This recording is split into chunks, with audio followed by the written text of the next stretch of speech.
Animal testing is cruel, inaccurate, and expensive. Many people think it is unethical and necessary. However, that is not true. We do not have to depend on animals to test our medicines or cosmetics. One of the reasons that people believe in animal testing is that it is scientific. However, if it is not accurate, is it still scientific? Do you really think this is good for us? Or do you think some pet owners are just being too sensitive about it and making a big deal out of something so small? Since this is such a hot potato nowadays, there are lots of questions you should ask yourself. First of all, animal testing is unnecessary and useless. Almost 80% of medicines tested on animals have failed to cure people's illnesses, and those tests did not provide accurate results about the effectiveness of medicines.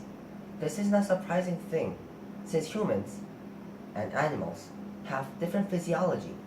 It is impossible to predict how medicines would work for humans after observing animals.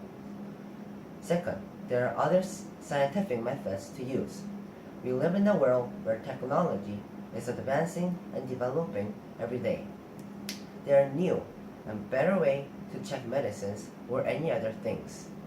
The tissue culture method, tissue engineering techniques, and test tube cultures are alternatives that some companies are already using. Instead of wasting lots of money on animal testing, companies should invest more money to find and develop other testing systems. Third, animal testing can be very dangerous and harmful to people.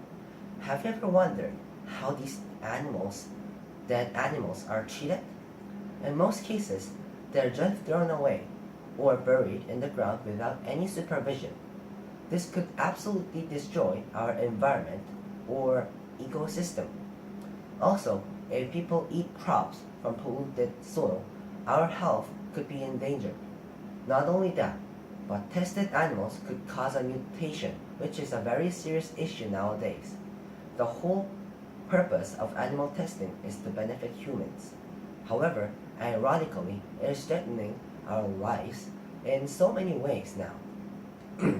Finally, I would like to conclude with my belief, which is that every living creatures have a right to live and must be valued. We must remember that even though animals are speechless, they can still feel pain. Millions of animals die every year due to animal testing, and we are responsible for those numbers. Who is letting this happen? We are because we do not speak up. It is time that we put a stop to it and make some changes. This is not a matter of whether it is necessary or not. It is a matter of what is right or wrong. Thank you for listening.